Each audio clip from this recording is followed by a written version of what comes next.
Přátelé, tak dnes máme výročí Slovenského národního povstání. Pokud jste na to zapomněli, tak já bratrům Slovákům gratuluji k tomuto vzepětí proti hitlerovskému Německu. Bylo tam samozřejmě spousta obětí. Mělo to ale samozřejmě smysl, protože Slováci také ukázali, že byli během druhé světové války spojenec Hitlera, takže odčinili i tímto slovenským národním povstáním. Tak ono to budí kontroverze všude dosud, víte, ale zejména ten fakt, že Slovensko dobrovolně se zbavovalo Židů, platilo 500 říšských marek Hitlerovi za to, že je odtransportuje, ale, prosím vás, bylo to vyváženo, myslím si, dokonale tím odporem proti Hitlerovi na závěr války. Já jsem byl se podívat kdysi třeba na hradě Strečno, kde bojovali Slováci společně s francouzskými partizány proti Němcům, tam kontrolovali tu hlavní silnici. Byl jsem tam na takovém putovním táboře krajem Janošika i tedy po těch místech Slovenského národního povstání a udělal to na mě veliký dojem, tedy jako emoční. Ale pusťme si tady takové útržky tady z toho pořadu dnešního blízkání pod Tatrami. Kľúčovým momentom, kedy skutočne môžeme začať hovoriť o masovom hnutí, môžeme označiť dva také momenty. Prvým momentom bol jednoznačne účasť slovenských vojakov po boku nemeckých vojsk na útoku proti Sovietskému zväzu a druhou kľúčovou udalosťou bolo práve začiatok deportácií židovského obyvateľstva z územia Slovenska.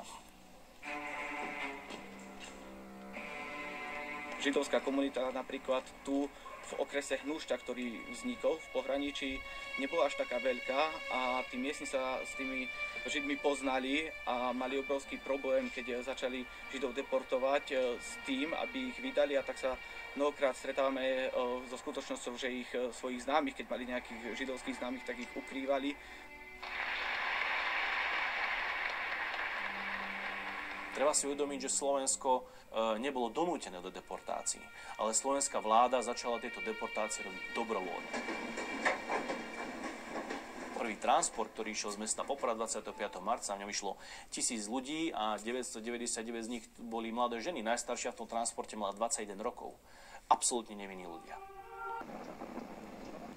Začala vojna na východe, kam museli narukovať mladí chlapi, takže prišli prvé obete a to všetko už formovalo tú myšlienku Slovenského národného povstania v našom regióne.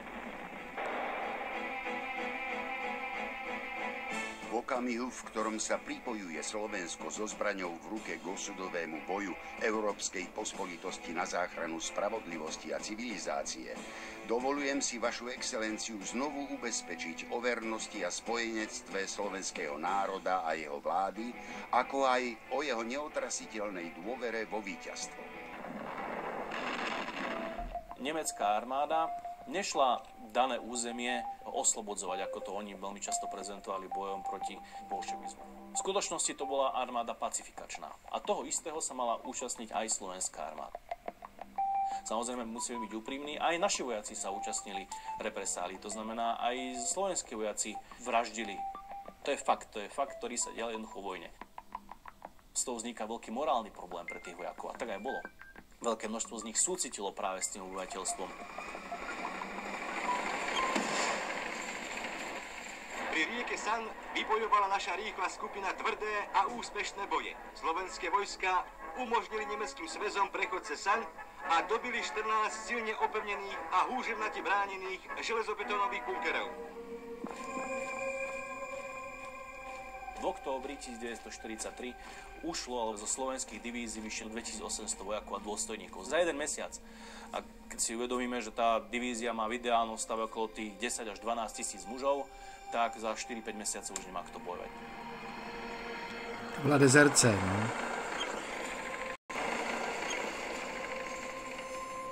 My sme boli vnímaní ako kolaboranti, spolupracovníci nacistov a bolo nutné ukázať, že sme slobodný a demokratický národ a že sme ochotní bojovať za svoju slobodu. Vo vojne naozaj musí človek doslova do písmena krvácať. samotní Slováci uvnitř toho státu už od 43. roku hledají cestu. Ptají se vlastně i uvnitř armády, dokonce slovenské, uvnitř vlády, jestli by Slovensko nemělo vystoupit z toho svazku s říší. Jsou to i lidé kolem Josefa Tisa.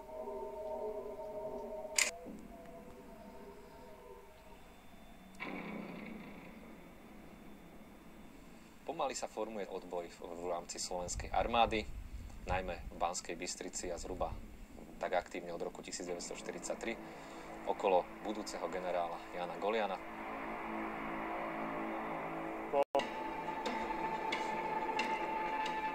Slovenská národná rada dala si hlavnú úlohu očistiť meno Slovákov v očiach svetej verejnosti a zabezpečiť to, aby to civilné obyvateľstvo na území Slovenska trpelo to vojnou čo najmenej. Ten obraz slovenského národního povstání máme ideologicky překrytý 40 lety jako partizánské hnutí, jako partizánské povstání. Ale ono bylo z podstaty ve svém počátku vojenské. A vojenské jednotky měl kdo? No samozřejmě slovenský stát.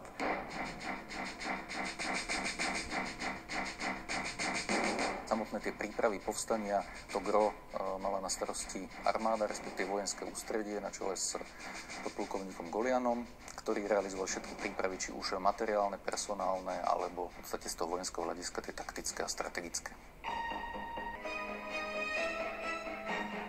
Kdybychom se ptali, zda to povstání je řízeno nebo ovlivněno výrazně třeba z Londýna nebo z Moskvy, tak bychom museli říct vlastně asi ne. Úplne zásadným a kľúčovým momentom pre povstanie sa stali letné mesiace roku 1944, kedy nielen situácia na frontoch, ale predovšetkým aj situácia doma zapríčinila, že povstanie začalo o niečo skôr, než bolo plánované a hlavne o niečo horších podmienkách, ako bolo plánované. Povstanie bolo plánované ako keby v dvoch variantách. V tom lepšom, kedy by slovenské divízie v Karpatoch uvoľnili cestu sovietskej armáde a v tom prípade by to bolo rýchle a malo to veľkú nádej na úspech. Ten horší variant, teda boj v obklúčení, mal šancu na úspech v takom prípade, pokiaľ by sovietská armáda postupovala rýchlejšie, ako dokázali Nemci potlačať povstanie. V německém štábu neseděli hlupáci a pohled na mapu okamžitě samozřejmě v nich vyvolal podezření, že k tomuto by mohlo dojít, takže ve své tichosti připravili tajný plán s krycím jménem Podzimní sklizeň brambor, což byl plán odzbrojení těch slovenských posádek v Karpatech a nahrazení jich zkušenou německou armádou, zvyklou tedy na boj v horském terénu, která v podstatě ten sovětský útok na Dukle zastavila. Zámienku si našli. Z hlediska sovětského velení Slovensko je německým týlem, čili potřeboval ten týl rozrušit. Proto Sověti tam vysazují svoje vlastní partizány.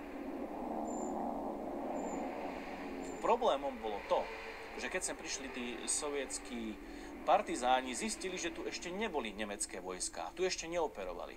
To znamená, že z počiatku svojej činnosti v podstate v veľkej miere ani nemali veľmi čo robiť.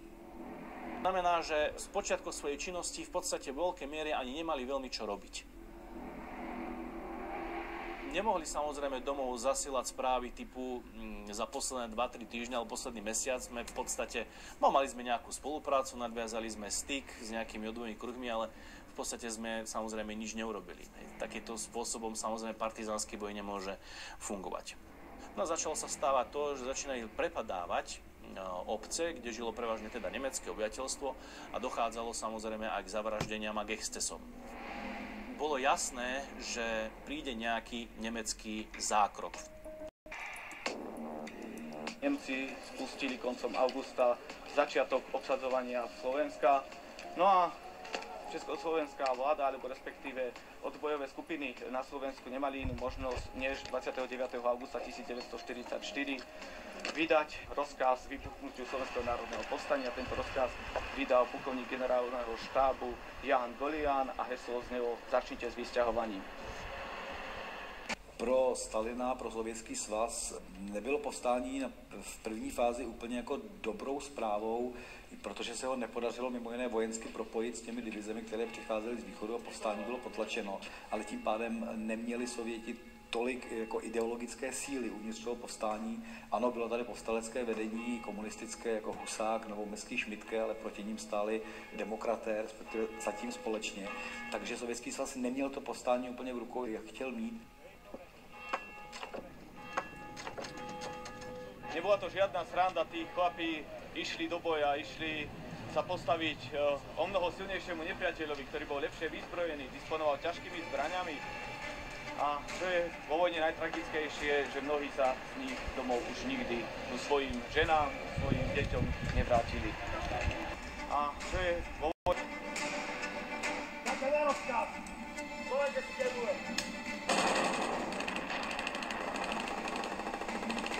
Prvým slovenským jednotkám sa podarilo po týždni bojov oprieť sa o horské hrebene, údolia a tu vytvoriť obrannú líniu, ktoré sa im s relatívne s menšími zmenami darilo udržať najbližšie 2 mesiace. Po tej prvotnej vlne útokov a to prvotnej vlne obrany, z ktorú sa podarilo zastabilizovať to povstalecké územie, bola následne vyhlásená mobilizácia do povstaleckej armády. Nastúpilo 60 000 vojakov. 50 000 z týchto vojakov bolo Slovákov a zhruba 10 000 vojakov bolo zahraničného pôvodu. Kromě toho tam bylo 18 000 partizánů, což ovšem byl vojensky problematický prvek, protože se dlouho odmítal podřídit jednotnému velení. Je zajímavé, že sovětské velení jim pak vydalo příkaz, aby se podřídili generálu Věstovi, ale ten příkaz buď se k některým těm partizánským jednotkám nedostal, anebo ho nerespektovali. Tak ten generál Věst to byl Benešův člověk, kterého poslal na Slovensko z Londýna, z té exilové vlády v Londýně. –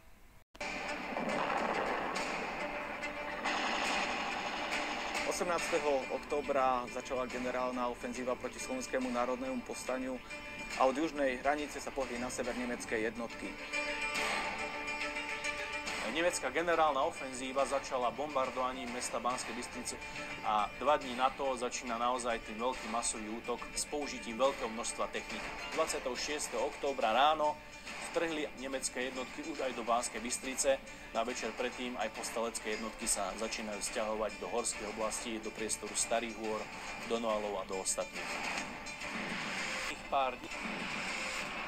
Posledných pár dní na povstaleckom území bolo veľmi zložitých, miestami dá sa povedať až tragických. Keď na naše územie prišla nemecká armáda, povstanie bol pre neho šok. Prvý veliteľ SS generál Gottlob Berger, ktorý dostal za úlohu pacifikovať územie Slovenska, predpokladal, že to bude trvať niekoľko dní, maximálne pár týždňov. V skutočnosti to tak nebolo a musel byť po niekoľkých týždňoch odvolaný. 2 mesiace veľmi krutých bojov, ktoré sa povstalci vo veľkej miere len bránili, ale boli do istej miery v podstate aj úspešní. Bohužiaľ, situácia na východnom fronte im veľmi neprijala. Ku koncu októbra, kedy sa povstalecké územie naozaj dostalo do veľmi tesného zovretia nemeckých okupačných jednotiek, bolo jasné, že jednoducho sovietská armáda a československý armádny zbor nebude schopný sa dostať dostatočne rýchlo na územie stredného Slovenska. Ako to povstanie končí? A len 1/3 vojakov dokázala ustúpiť do hôr a následne bojovať ďalej na partizánsky spôsob boja až do konečného oslobodenia toho povstaleckého územia. Slováci, pokud by tedy zůstali i oficiálně, i reálně, až do konce součástí nacistického Německa, tak by byli v očích světové veřejnosti také vnímáni jako kolaborující národ. To povstání rehabilitovalo Slovensko v očích světové veřejnosti.